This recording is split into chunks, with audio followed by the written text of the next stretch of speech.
Hello, my friend, and welcome to Pro Wrestling Daily. My name is Aaron Machbitz. Do you think it's easier to be a good guy or a bad guy? Do you think it's easier to be a heel or a babyface? Seth Rollins clearly states that he thinks it's way easier to be a bad guy than a good guy, specifically in 2025. Now, I think I agree with this in general, but I don't know if I agree with him right now in this specific time. Of course, if you look at it like this over the history of professional wrestling, I do think it's easier to be a bad guy than it is a good guy. Because just think about human relationships. When you walk into a room full of people you don't know, it's way easier to get those people in that room to hate you rather than genuinely like and appreciate you. The genuine connection for someone takes time and effort, and they have to understand your character and your value set and your motivations. That's what being a good guy is in professional wrestling. That's why it takes really good babyfaces kind of a long time to establish themselves as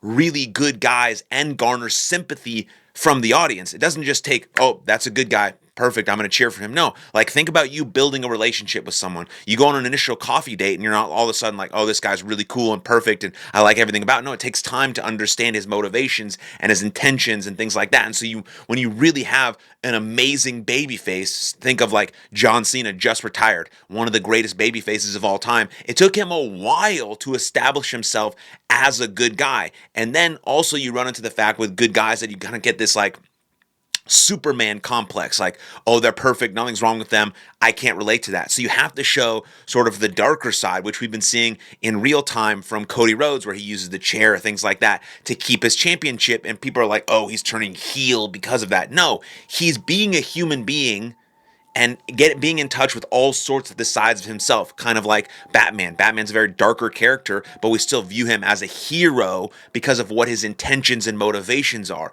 And so being a good guy, an actual babyface in professional wrestling is very hard. So that's why when you have someone like Jey Uso, I understand why Triple H wanted to strap the rocket to him, because he's legit a babyface. He's legit over with his crowd reactions and his slogans and mantras and the way all that stuff, but he couldn't get it done in the ring, so it has to go hand in hand. That's why I think LA Knight has a really good chance of winning the Royal Rumble in 2026, because he got destroyed on a episode of Monday Night Raw, basically tsunamied on top of a car. That's to garner sympathy.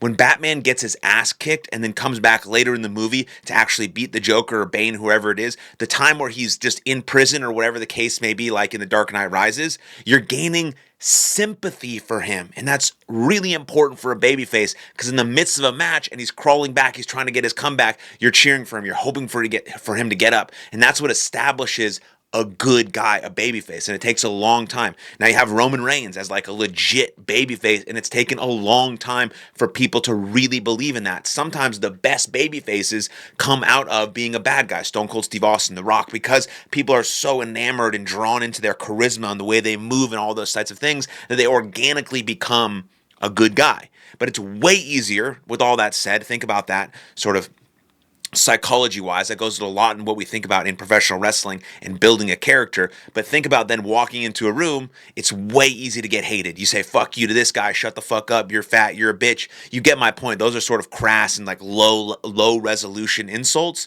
but they work in terms of getting a crowd to immediately hate you, and then you build up that hatred from there. And then all bad guys, all villains, their motivations are that they think they're doing the right thing. Think Thanos, right? Thanos thought he was doing the absolute right thing by destroying half the world because it needed cleansing.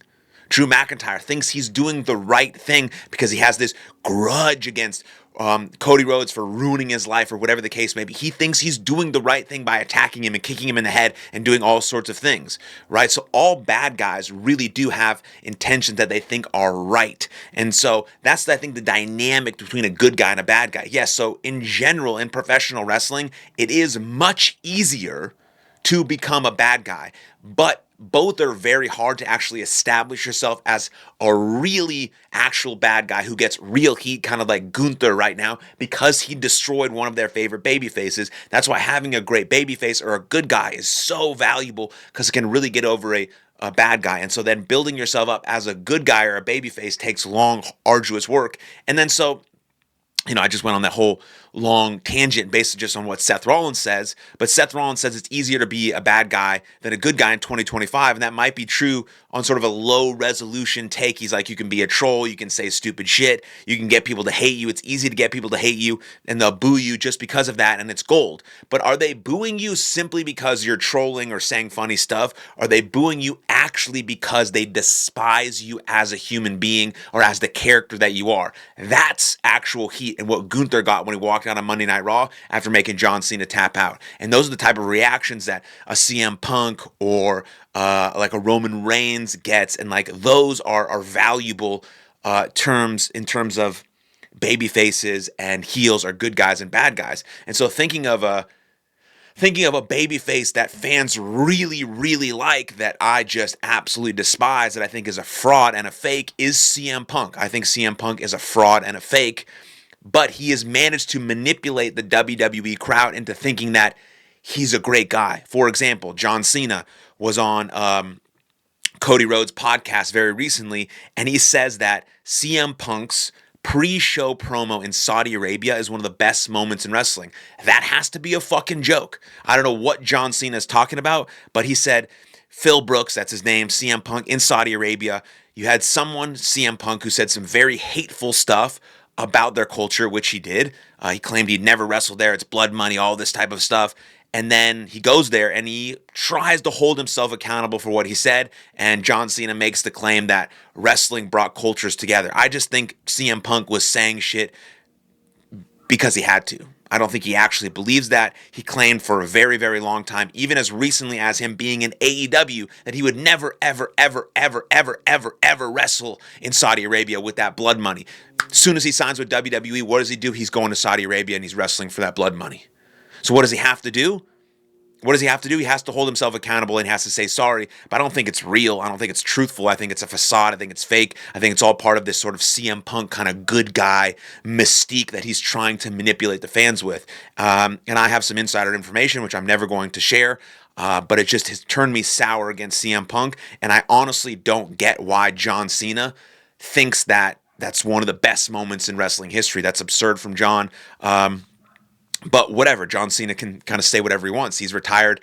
And also, I think what's important about John when he says this type of stuff is that he is an ambassador of WWE. He is a corporate guy through and through. And so in all of the interviews and podcasts that John Cena has done, whether it's Rogan or Chris Van Vliet or whatever the case may be, he does say stuff that's always very, I'm WWE, I'm corporate, this is what I'm supposed to say. And then you get some hints of realness from John, but I think this is one of those things that he has to say because Phil Brooks or CM Punk or however you want to call him is one of the faces of WWE now, and they want to make sure that Phil and Saudi Arabia are getting along because WWE does shows there all the fucking time. And so I think that whole thing from John is part of his corporate shtick, and I think the whole thing with CM Punk is a sort of fake good guy masquerading bullshit. I agree with Seth Rollins that CM Punk sucks.